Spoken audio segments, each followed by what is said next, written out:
આજે આપણે ધોરણ 8માં પાઠ 6 અંગ્રેજ શાસનની ભારત પર અસર ચાલુ કરીશું.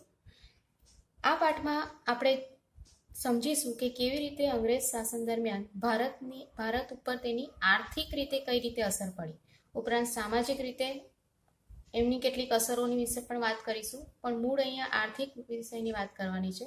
આર્થિક એટલે પૈસાની દ્રષ્ટિએ કેવી રીતે ભારત આર્થિક રીતે અંગ્રેજ શાસન દરમિયાન બદથી બદતર દશામાં પહોંચે છે અને પાયમાલીની કાં તો કંગાળીની દશામાં કેવી રીતે ભારત પહોંચે છે એની આ પાઠમાં આપણે વાત કરવાની છે. આપણે શરૂઆતના જે પાઠ હતા એમાં આપણે જોયું હતું કે કેવી રીતે વિદેશી પ્રજા ભારતમાં આવી, કેવી રીતે વેપાર કરવાની સાથે સાથે અમુક પ્રદેશો ઉપર તેને વર્ચસ્વ સારું કર્યું અને ધીમે ધીમે કરીને અમુક યોજનાઓ બનાવીને વેલેસ્લી અને ડેલહાઉસી જેવા ગવર્નર જનરલ દ્વારા કેવી રીતે ભારતમાં પગ પેસારો શરૂ કર્યો અને અમુક પ્રદેશો ઉપર પોતાનું શાસન શરૂ કર્યું. હવે આપણે એટલું ભણી ચૂક્યા છે કે કેવી રીતે અંગ્રેજ શાસન ભારતમાં શરૂ થયું અને લગભગ મોટા ભાગના ભારત ઉપર તેને વર્ચસ્વ જમાવી લીધું, શાસન જમાવી લીધું. હવે આપણે આ પાઠમાં એ શાસનની ભારત પર કેવી અસર થઈ એના વિશેની ડિટેલમાં વાત કરીશું. જોઈએ. અરુણા વહેલી સવારે ધ્યાનથી સમાચાર પત્ર વાંચતી હતી ત્યારે તેની પુત્રી પૂર્વા બાજુમાં બેસીને ગૃહ કાર્ય કરતી હતી. અરુણા મોટેથી વાંચતા વાંચતા બોલી કે લિબિયામાં ક્રાંતિ. આ સાંભળી પૂર્વાએ પ્રશ્ન કર્યો, મમ્મી, આ લોકો શા માટે ક્રાંતિ કરે છે? અરુણાએ જવાબ આપ્યો કે જો બેટા, લોકોની જરૂરિયાત જ્યારે ન સંતોષાય અને લોકો આર્થિક રીતે જ્યારે પાયમાલ બને તો તે ક્રાંતિ તરફ વળે છે. આપણા દેશમાં પણ અંગ્રેજ શાસન સમયે ભારતના લોકોની પરિસ્થિતિ બહુ જ કંગાળ બની ગઈ હતી. ત્યારે આવું થયું હતું. ચાલ હવે હું તને ભારતના સમયની વાત કરું. આ થોડું બેકગ્રાઉન્ડ છે પાઠનું સમજવા માટે કે અહીંયા ક્રાંતિની વાત કરેલી છે કે ક્રાંતિ કાં તો એને બીજા ભાષામાં કહીએ તો બળવો કાં તો પછી વિપ્લવ લોકો શા માટે કરે છે? તો લોકો વિપ્લવ એટલા માટે જ કરતા હોય છે શાસન વિરુદ્ધ કે એમને શાસનથી સંતોષ ના હોય અને પોતાની જરૂરિયાત સંતોષી શકાય એટલા પણ જ્યારે પૈસા લોકો ના હોય, એમની પાસે ના કમાઈ શકતા હોય અને એમની હાલત તદ્દન કંગાળ દશામાં જ્યારે પહોંચી જતી હોય ત્યારે લોકો આવી ક્રાંતિ તરફ કે બળવા તરફ વળતા હોય છે કે જ્યારે કોઈ શાસન હોય એની વિરુદ્ધમાં જ્યારે લોકો જતા રહેતા હોય છે. ભારતમાં પણ આ જ પરિસ્થિતિ ઊભી થઈ, તેની હવે આ પાઠમાં વાત કરવાની છે. ભારતની આર્થિક સમૃદ્ધિ છેક 18મી સદી સુધી યથાવત રહી હતી.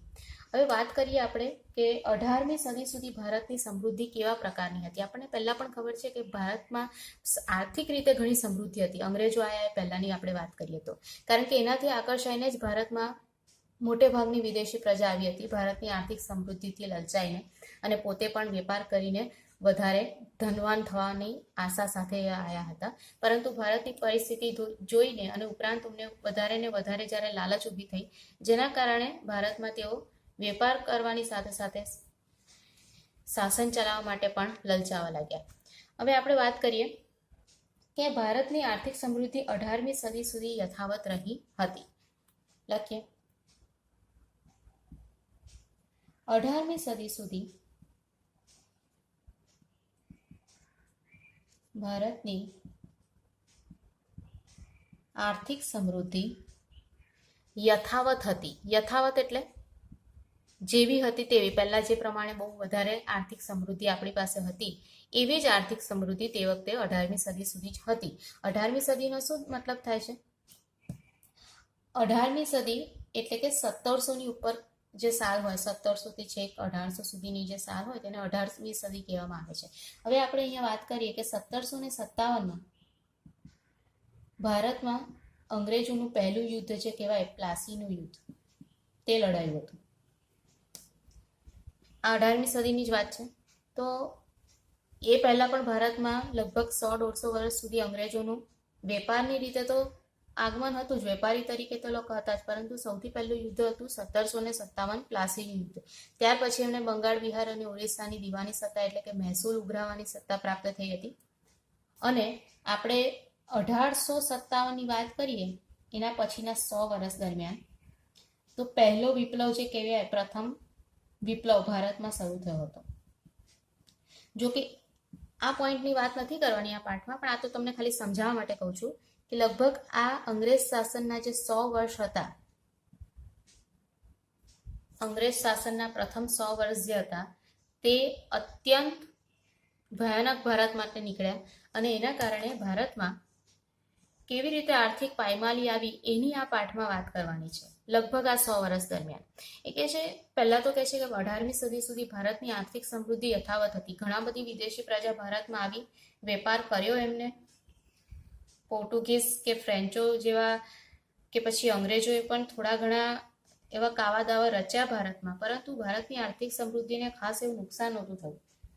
ઔરંગઝેબના અવસાન બાદ પણ અરાજકતા તેને નુકસાન પહોંચાડી શકી ન હતી. જે છેલ્લો મુગલ બાદશાહ કે જે સૌથી મજબૂત મુગલ બાદશાહ કહી શકાય ઔરંગઝેબ, તેના અવસાન પછી પણ જે અરાજકતા ભારતમાં ફેલાઈ હતી તેના કારણે પણ ભારતમાં કંઈ ખાસ નુકસાન થયું નહોતું. આર્થિક રીતે સમૃદ્ધિ હતી જ.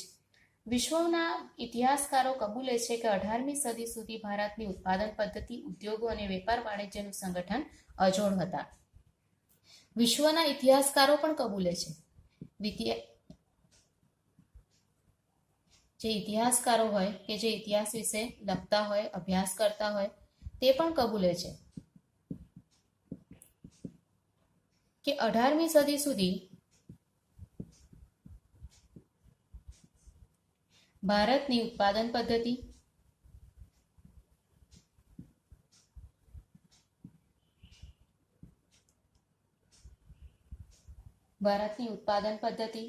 કે પછી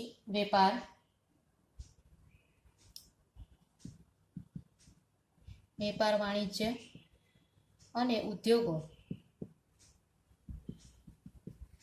અજોડ હતા. અજોડ હતાનો મતલબ થાય છે એમના જેવું બીજું કોઈ આપણી સાથે કમ્પેરિઝન કરી શકે એવો કોઈ દેશ વિશ્વમાં હતો નહીં કે જે આપણી ઉત્પાદન પદ્ધતિ, વેપાર વાણિજ્ય અને ઉદ્યોગોને કોઈ નુકસાન પહોંચાડી શકે. એ જ ભારત 100 વર્ષના અંગ્રેજ શાસન દરમિયાન તદ્દન કંગાળ અને પાયમાલ દેશ બની ગયો. આ 100 વર્ષની વાત કરીએ છીએ આપણે.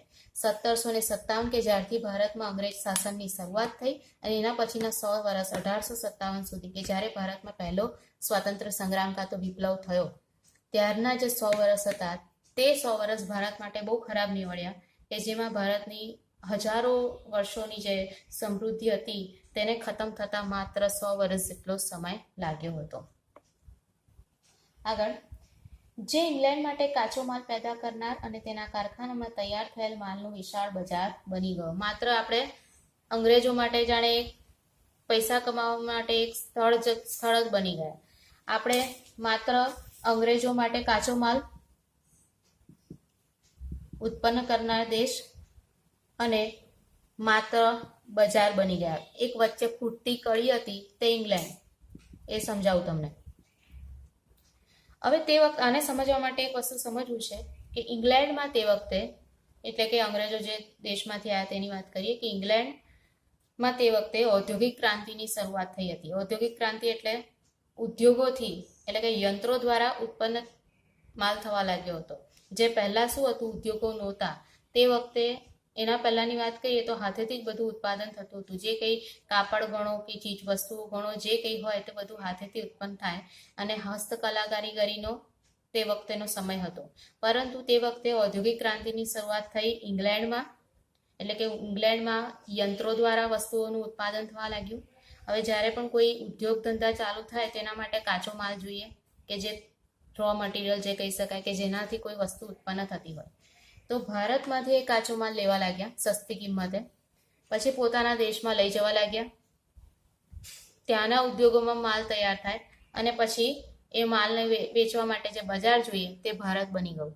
એટલે માત્ર ભારત શું બની ગયું, કાચો માલ ઉત્પન્ન કરનાર દેશ અને એમનો તૈયાર માલ ખરીદનાર દેશ. માત્ર એ લોકોની ખૂટતી કડી ઉપર દેશ બની ગયો. અહીંયાથી સસ્તા ભાવે વસ્તુઓ લઈ જાય, કાચો માલ લઈ જાય, અને જ્યારે તૈયાર માલ ઉત્પન્ન થાય તે ઊંચા ભાવે વેચે. એટલે બંને રીતે એમને ફાયદો થાય. અને ત્રીજો ફાયદો એ થાય કે પોતાના દેશમાં ઔદ્યોગિક ક્રાંતિ શરૂ થઈ છે, યંત્રો દ્વારા ઉત્પન્ન થતી માલ, જ્યારે એ યંત્રો દ્વારા માલ ઉત્પન્ન થાય છે તો રોજગારીની તકો કઈ ઊભી થશે, એમના દેશમાં. એટલે કે બધો જ ફાયદો, જે 3 ગણો ફાયદો છે તે ઇંગ્લેન્ડને થવા લાગ્યો. અને આપણા દેશમાં એક રીતે જોવા જઈએ તો 3 રીતે નુકસાન થવા લાગ્યું.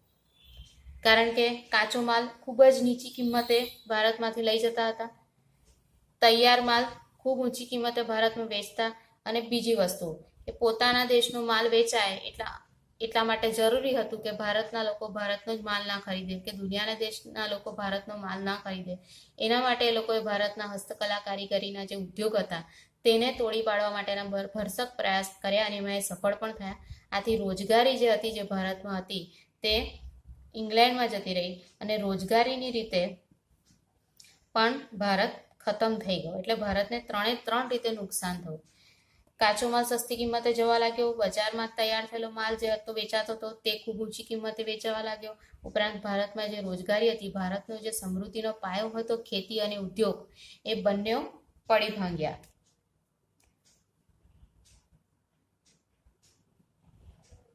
આગળ આપણે નવો ટોપિક આવે છે, અંગ્રેજ શાસન સમયે ખેડૂતો અને ખેતી. અંગ્રેજ શાસનને કારણે આપણી ખેતી પર અને આપણા ખેડૂતો ઉપર શું અસર થઈ.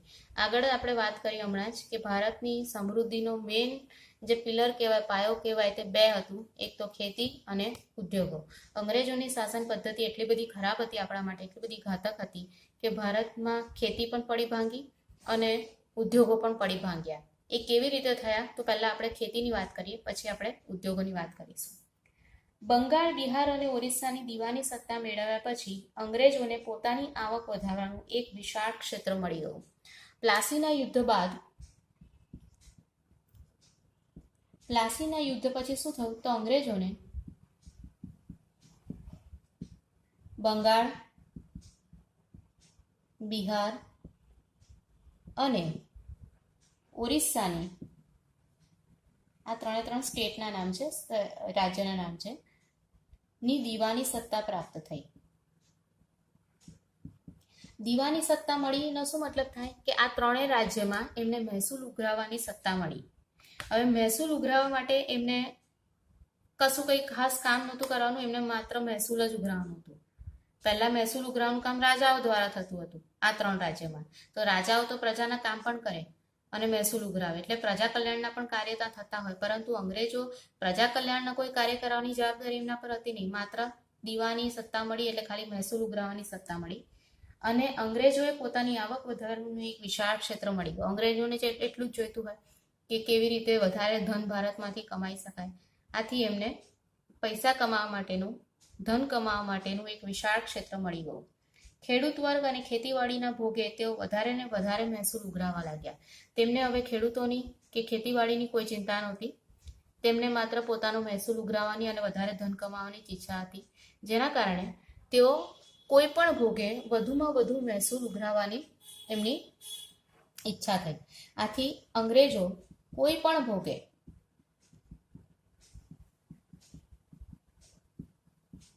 વધુ ને વધુ મહેસૂલ ઉઘરાવવા લાગ્યા.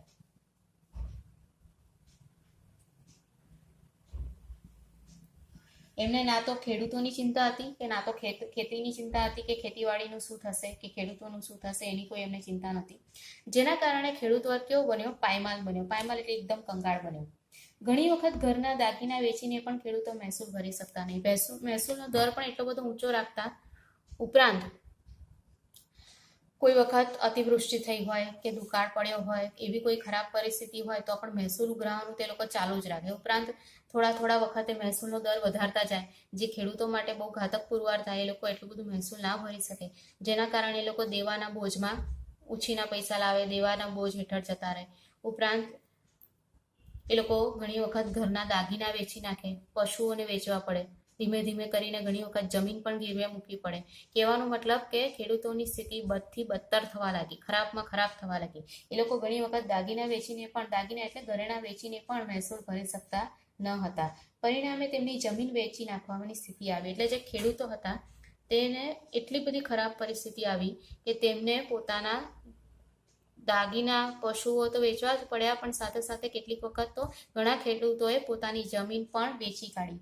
ઘણા ખેડૂતો એવા પણ હતા કે જે લોકોએ પોતાની જમીન ગીરવે મૂકી હતી, એટલે કોઈ સાહુકારની ત્યાં ગીરવે મૂકીને ઉછીના નાણાં લીધા હોય, એવી પરિસ્થિતિ પણ બની હતી. ખેડૂતોની ઘણી ખરી જમીન તો દેવામાં ડૂબી ગઈ. કેટલાક ખેડૂતો સાહુકારોની ભારે વ્યાજ પ્રથાનો પણ ભોગ બની પાયમાલ બન્યા. હમણાં કીધું એ જ પ્રમાણે ઘણા ખેડૂતો એવા હતા કે પૈસા લેવા માટે, કારણ કે એમની પાસે પૈસા ના હોય તો પૈસા ઉછીના લેવા માટે પોતાની જમીન એ લોકો શું કરતા હતા, સાહુકારોની ત્યાં ગીરવે મૂકતા હતા, ઉછીની મૂકી દે અને પછી ઉછીના પૈસા લાવે, જેના કારણે પણ એ જે દેવાની નીતિ હોય એનો ભોગ બને અને વ્યાજખોરીનો જો ભોગ બન્યા એના ચક્રમાં જો કોઈ ફસાયા તો પછી એમાંથી બહાર નીકળવું અત્યંત મુશ્કેલ હોય. મુશ્કેલ શું, અસંભવ જ હોય એવું કહીશ તો ચાલે.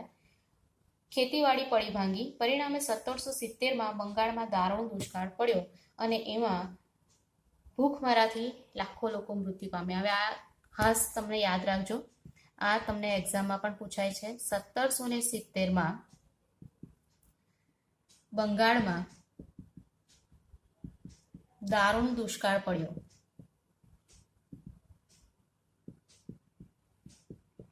જેથી ભૂખમરાને કારણે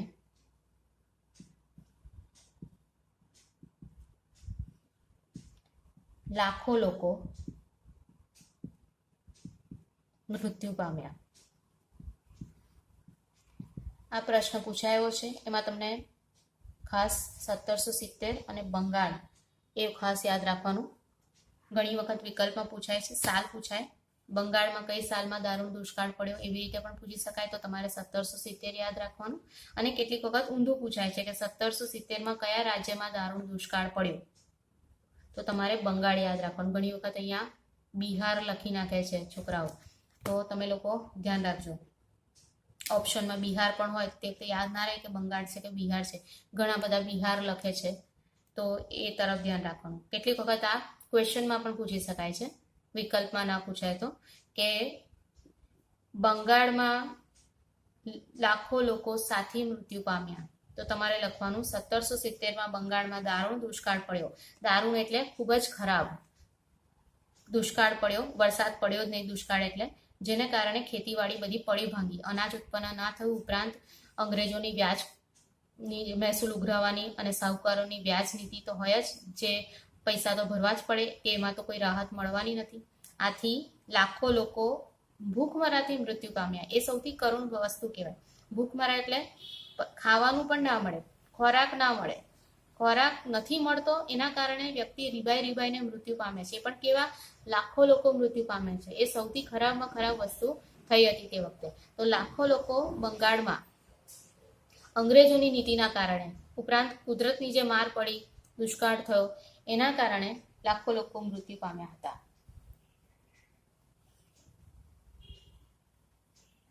આગળ, કોર્નવોલિસ નામના ગવર્નર જનરલે કાયમી જમાબંધી નામની પદ્ધતિ અમલમાં મૂકી હતી. હવે એક નવો ટોપિક ચાલુ થાય છે, કોર્નવોલિસની જમાબંધી પદ્ધતિ.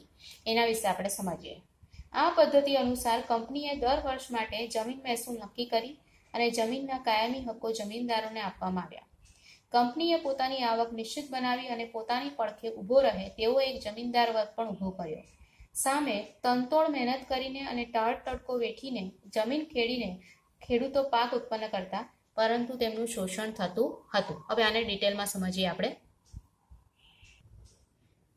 અહીંયા કોર્નવોલિસ નામના એક ગવર્નર જનરલની વાત કરવી છે. જેમ કે આગળના પાઠમાં આપણે વાત કરી હતી કે જેવી રીતે સહાયકારી યોજના શરૂ થઈ, જે વેલેસ્લીની સહાયકારી યોજના હતી, કે ડેલહાઉસીની ખાલસા નીતિ હતી, તેવી જ રીતે આ બીજા ગવર્નર જનરલ છે કોર્નવોલિસ. તેમને કાયમી જમાબંધી નામની એક મહેસૂલ પદ્ધતિ શરૂ કરી હતી. આખું નામ અહીંયા લખી દેજો, કાયમી જમાબંધી પદ્ધતિ.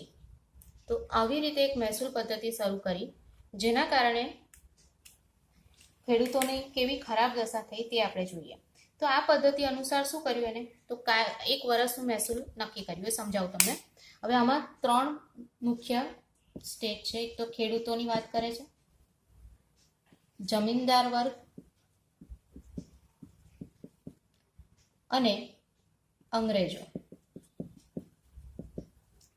હવે અંગ્રેજો છે તે ખેડૂતો પાસેથી શું લે છે, મહેસૂલ ઉઘરાવે છે. અંગ્રેજો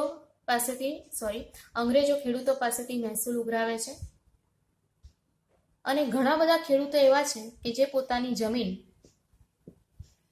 જમીનદાર વર્ગ પાસે ઉછીની મૂકી છે.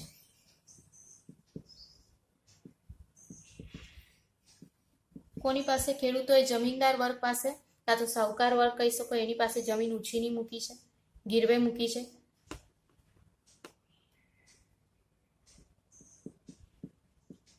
જમીન ગીરવે મૂકી છે ખેડૂતોએ જમીનદાર વર્ગ પાસે.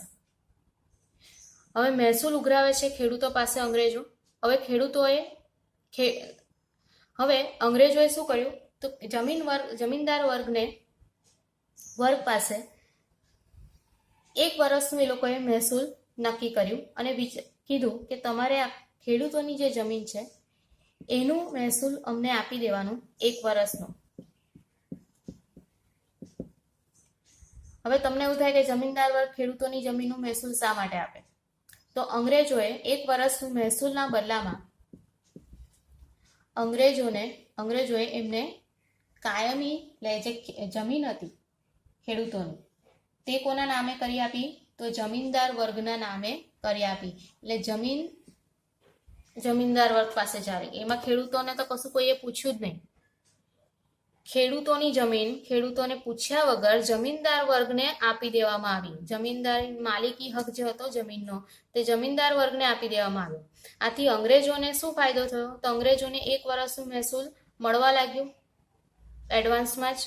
ઉપરાંત જમીનદાર વર્ગને એ ફાયદો થયો કે થોડાક જ રૂપિયા આપીને જમીનના પોતે માલિક બની બેઠા. અહીંયા ખેડૂતોની શું દશા થઈ? તો ખેડૂતોને તો કોઈએ કંઈ પૂછ્યું જ નહીં કે તમારી જમીન બાબતે આ જે ફેસલો કરવામાં આવે છે એમને કશું પૂછવામાં જ નથી આવ્યું. એ અહીંયા પિક્ચરમાં જ નથી આવતા. માત્ર આ બંનેએ પોતાનો ફાયદો જોઈ લીધો અને ખેડૂતોની જમીન જમીનદાર વર્ગ પાસે જતી રહી અને અંગ્રેજોને 1 વર્ષનું મહેસૂલ અહીંયા મળવા લાગ્યું. જે મહિને કે 3 મહિને મહેસૂલ ઉઘરાવતા હોય એની જગ્યાએ સામટું મહેસૂલ અંગ્રેજોને મળવા લાગ્યું. આથી અંગ્રેજોને ફાયદો થયો કે એમને પોતાની આવક નિશ્ચિત બનાવી. જમીનદાર વર્ગને ફાયદો થયો કે એમને થોડાક જ મહેસૂલના બદલામાં જમીનના કાયમી હકો મળી ગયા, માલિકી મળી ગઈ. અને ખેડૂતોને શું થયું? તે એક તો એમની જમીન જતી રહી, એમને કોઈએ પૂછ્યું પણ નહીં. ઉપરાંત પોતાની જમીનમાં તેઓ માત્ર શું બની ગયા? મજૂર બની ગયા. પોતાની જ જમીનમાં તેઓ કામ કરવા લાગ્યા, પરંતુ હવે એ જમીન એમની છે જ નહીં. એ જમીન છે જમીનદારની અને હવે માત્ર એ મજૂર છે. વર્ષ દરમિયાન જેટલું પણ જમીનમાં ઉત્પાદન થશે એના બદલામાં જમીનદાર એમને થોડીક મજૂરી અથવા તો થોડું અનાજ આપી દેશે, બાકી કશું જ એમના હાથમાં નહીં આવે. આથી કહે છે કે ખેડૂતો તનતોડ મહેનત કરીને, એટલે ખૂબ જ મહેનત કરીને અને તળ તડકો વેઠીને, એટલે કે ઠંડી અને ગરમી સહન કરીને જમીન ખેડીને જે પાક તૈયાર કરતા એમાંથી એમને કશું જ મળતું નહીં અને તેમનું શોષણ થતું. એટલે આ મોસ્ટ આઈએમપી જે કહી શકાય એવી એક ટૂંકનોંધ છે આ પાઠની. એ પૂછી શકાય 2-3 રીતે, પ્રશ્ન તરીકે કાં તો ટૂંકનોંધ તરીકે. કોર્નવોલિસની કાયમી જમાબંધી મહેસૂલ પદ્ધતિ સમજાવો, અથવા તો કાયમી જમાબંધી પદ્ધતિનું શું પરિણામ આવ્યું, એવી રીતે પણ પ્રશ્ન પૂછી શકાય. જોઈએ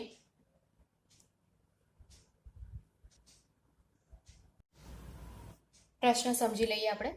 કોર્નવોલિસની કાયમી જમાબંધી પદ્ધતિ અથવા તો કાયમી જમાબંધી પદ્ધતિનું શું પરિણામ આવ્યું? પ્રશ્ન તરીકે કે ટૂંકનોંધ તરીકે 3 માર્કનો પ્રશ્ન પૂછી શકાય. આ મોસ્ટ આઈએમપી છે એટલે આપણે મોસ્ટ આઈએમપી લખી દઈએ. ચલો સમજીએ આપણે. ગવર્નર જનરલ કોર્નવોલિસે કાયમી જમાબંધી નામની મહેસૂલ પદ્ધતિ અમલમાં મૂકી. આ પદ્ધતિ અનુસાર દરેક વર્ષ માટેનું જમીન મહેસૂલ નક્કી કરી જમીનના કાયમી હકો જમીનદારોને આપવામાં આવ્યા. 1 વર્ષ માટેનું મહેસૂલ નક્કી કરવામાં આવ્યું જમીનો પર અને એ જમીનના કાયમી હકો એટલે કે માલિકી હકો જે છે તે જમીનદારોને આપવામાં આવ્યા. આ પદ્ધતિ અનુસાર કંપનીએ પોતાની આવક નિશ્ચિત બનાવી. આવક એટલે જે કમાણી થાય છે પોતાની દર વર્ષે તે નિશ્ચિત બનાવી કે દર વર્ષે આટલું તો મહેસૂલ મળશે જ. અને પોતાની પડખે ઊભો રહે તેવો જમીનદાર વર્ગ પણ ઊભો કર્યો. પોતાની પડખે એટલે પોતાની સાથે ઊભો રહે એવો એક શ્રીમંત પૈસાદાર એવો વર્ગ પણ એને ઊભો કર્યો. અંગ્રેજોએ ખેડૂતોની જમીન જમીનદારોને સોંપી દીધી. અહીંયા જ ખેડૂતો તો અહીંયા કોઈ પૂછતું પણ નથી, એમને કશું કોઈ કહેતું પણ નથી. એટલે જમીનદારોએ ને જમીન મળી ગઈ અને અંગ્રેજોએ ને પોતાની આવક નિશ્ચિત બનાવી દીધી. આથી ખેડૂતો તનતોડ મહેનત કરીને અને તણ તડકો વેઠીને જમીન ખેડીને જે પાક તૈયાર કરતા તેમાં તેમના હાથમાં કશું આવતું નહીં અને તેમનું શોષણ થતું હતું. હવે આ પ્રશ્ન છે, તમારે લખવું હોય તો તમે લખી પણ શકો છો સાથે સાથે. તો આવી રીતે આ 3 માર્કનો પ્રશ્ન છે જે આપણે સમજ્યો. અહીંયા તનતોડ મહેનત કરીનો મતલબ થાય છે ખૂબ જ સખત પરિશ્રમ કરીને અને તડ તડકો વેઠીને એટલે ઠંડી ને ગરમી સહન કરીને જમીન ખેડીને જે પાક તૈયાર કરતા તેમાંથી એમના હાથમાં કશું જ આવતું નહીં, કારણ કે જેટલું ઉત્પાદન થાય એટલું ખેડૂતો પાસેથી જમીનદારો લઈ લે, કારણ કે એમની જમીન થઈ ગઈ કહેવાય, અને બદલામાં થોડું ઘણું પાક કાં તો પૈસા આપી દેતા હોય, જેથી એમના હાથમાં કશું જ આવતું નહીં અને તેમનું શોષણ થતું હતું. આ પ્રશ્ન સમજવાનો છે. આગળ આપણે બીજો પોઈન્ટ લઈશું, સમાજને લાગ્યું ગ્રહણ. હવે સમાજ પર કેવી અસર થાય છે?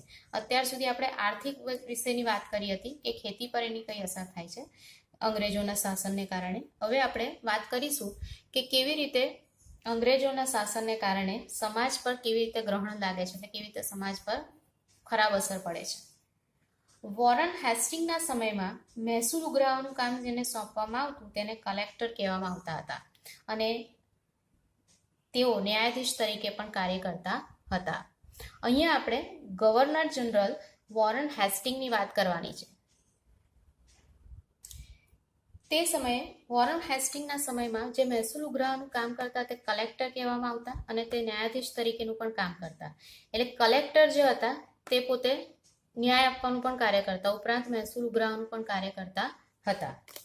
અંગ્રેજ શાસન તંત્રમાં આવા વહીવટથી આપણી દેશી પુરાણી ગ્રામ સ્વરાજની પ્રથા નાશ પામી હતી, કારણ કે તે વખતે અંગ્રેજોના શાસન પહેલાની વાત કરીએ તો ગામડાનું બધું જ શાસન ગ્રામ પંચાયતને અધીન રહેતું. ગ્રામ પંચાયત જ બધું શાસન ચલાવવાનું કાર્ય કરતી અને એ જ ગામનું વહીવટ પણ ચલાવે, મહેસૂલ ઉઘરાવાનું કાર્ય કરે અને કઈ ન્યાયાધીશ તરીકે પણ કામ કરે. એટલે ગામમાં જે કંઈ સમસ્યાઓ હોય તેનું નિરાકરણ લાવવાનું પણ કાર્ય ગ્રામ પંચાયત દ્વારા થતું હતું. પરંતુ અંગ્રેજોના આવવાને કારણે એ કામ બધું જતું રહ્યું કલેક્ટરના હાથમાં, જેના કારણે જે દેશી પુરાણી જે પ્રથા હતી તે નાશ પામી. જૂના વખતમાં દરેક જે ગામ હતું તેને નાનું પ્રજાસત્તાક જેવું જ હતું. એટલે ગામડા એકદમ પ્રજાસત્તાક હતા. પ્રજાસત્તાકનો મતલબ થાય છે કે પોતે પોતાનું કાર્ય બધું જાતે કરી નાખે, એમાં કોઈની મદદની એમને જરૂર નહોતી પડતી, પોતે સ્વાવલંબી હતા. ગ્રામ પંચાયતો જ ગામડાનો બધું વહીવટ સંભાળતી. દેશની કરોડરજ્જુ જેવી એક ગ્રામ સ્વરાજની જે પ્રથા હતી તે બહારના આક્રમણો વખતે અને સલ્તનત શાસન સમયે પણ એક અડગ ઊભી રહી હતી.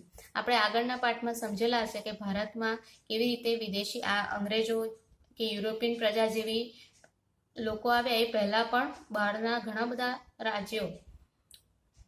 રાજાઓએ હુમલા કર્યા હતા. સલ્તનત કાળ આવ્યો, મુઘલ શાસન આવ્યો, એ બધાના વખતમાં પણ કહે છે કે ગ્રામ પંચાયતને કોઈ એવું નુકસાન થયું નહોતું. એમની જે સ્વાયત્તતા હતી તે જળવાઈને જ રહી હતી.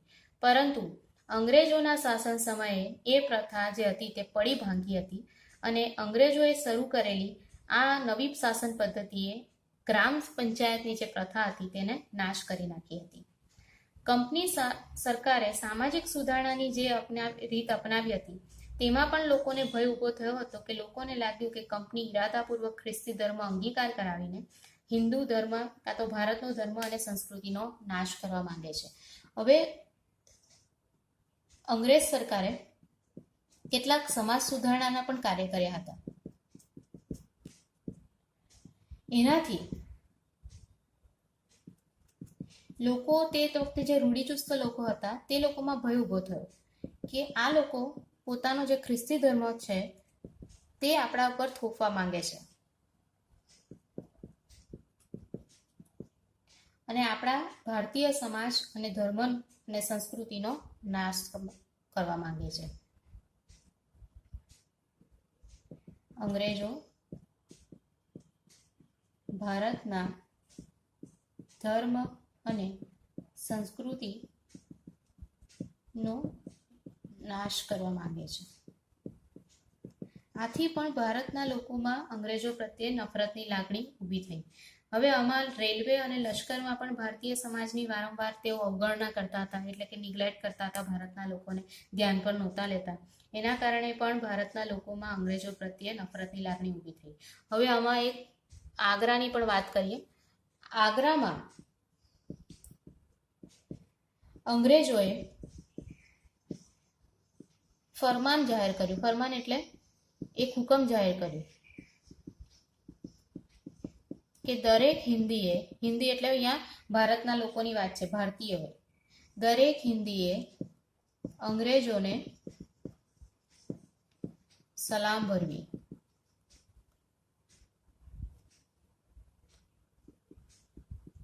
અને જો એમ ન કરવામાં આવે તો તે વ્યક્તિ દંડ કે સજાને પાત્ર ગણાતું.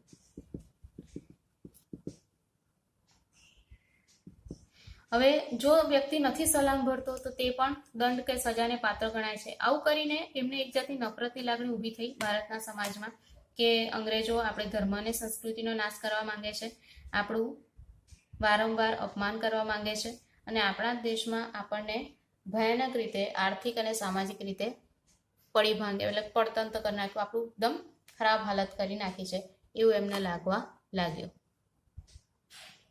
આગળ જોઈએ. ભારતીય વેપાર અને ઉદ્યોગ ધંધાનો વિનાશ. હવે ભારતના ઉદ્યોગ ધંધા અને વેપારનો વિનાશ કેવી રીતે થાય છે તે હવે આ પાઠમાં જોઈએ. આપણે હમણાં આગળ વાત કરી ખેતીની, એ ખેતી પર કેવી અસર થઈ અંગ્રેજ શાસનની. પછી આપણે વાત કરી સમાજ પર કેવી અસર થઈ. અને હવે આપણે વાત કરીએ છીએ ભારતીય વેપાર અને ઉદ્યોગનો વિનાશ અંગ્રેજ શાસનને કારણે કેવી રીતે થાય છે.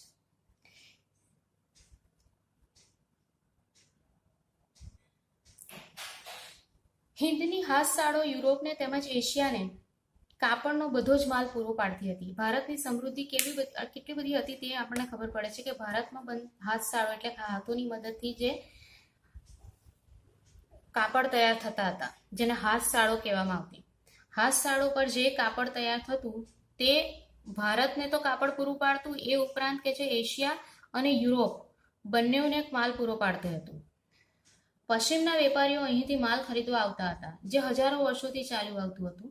હિન્દમાં બનતું, હિન્દ એટલે ભારતમાં બનતું શણ, ઊન, રેશમ, સૂતર, આ બધા જ કાપડ, સુતરાઉ કાપડ હોય, રેશમી કાપડ હોય, ઊની કાપડ હોય કે શણનું કાપડ હોય, એ બધું જ દુનિયાના અલગ અલગ દેશોમાં ભારે માંગ રહેતી હતી. આ ઉપરાંત ઢાકાની મલમલ, મલમલ શું છે એ પણ કાપડનું નામ છે, એટલે કેટલા બધા કાપડ વિદેશમાં મોકલવામાં આવતા હોય તે તમે જોઈ શકો છો કે શણ છે, ઊન, રેશમ, સૂતર અને મલમલ વગેરેની વિદેશમાં ભારે માંગ રહેતી હતી. આ ઉપરાંત કાપડ ઉપરાંત પણ સુરોખાર, મીઠું, સાકર વગેરે માલની પણ ભારતમાં નિકાસ થતી હતી અને ભારતમાં અઢળક સોનું ચાંદીની આયાત થતી હતી. આ બધાના કારણે શું થતું હતું, ભારતમાં સોનું અને ચાંદીની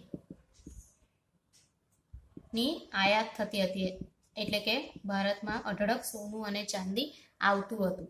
તે વસ્તુ બતાવે છે ભારતની આર્થિક સમૃદ્ધિ. આ ભારત આર્થિક રીતે કેટલું સમૃદ્ધ હતું તે ખ્યાલ આવે છે કે ભારત વિદેશમાં ઘણી બધી વસ્તુઓની નિકાસ કરતું અને બદલામાં ભારતને ઘણી બધી રીતે સોનું ચાંદી પ્રાપ્ત થતું અને ભારતની સમૃદ્ધિમાં વધારો થતો હતો. હવે અંગ્રેજ પદ્ધતિના કારણે કેવી રીતે આપણને ઘણું નુકસાન થાય છે તે હવે આપણે જોઈશું. અંગ્રેજ શાસનનો અમલ શરૂ થતાં જ આ પરિસ્થિતિ બદલાઈ ગઈ અને સોના ચાંદીનો પ્રવાહ ઉલટી દિશામાં વહેવા લાગ્યો. જેવું જ અંગ્રેજ શાસન શરૂ થયું અને એમની ખરાબ નીતિઓના કારણે ભારતની આર્થિક સમૃદ્ધિ પાયમાલ થવા લાગી અને સોના ચાંદીનો પ્રવાહ જે ભારતમાં આવતો હતો તે વિરુદ્ધ દિશામાં જવા લાગ્યો. એટલે કે જે સોનું અને ચાંદી ભારતમાં આવતું હતું પહેલા, તે ભારતમાંથી બહાર એમના દેશોમાં જવા લાગ્યું, યુરોપમાં જવા લાગ્યું, એટલે કે ઇંગ્લેન્ડમાં જવા લાગ્યું.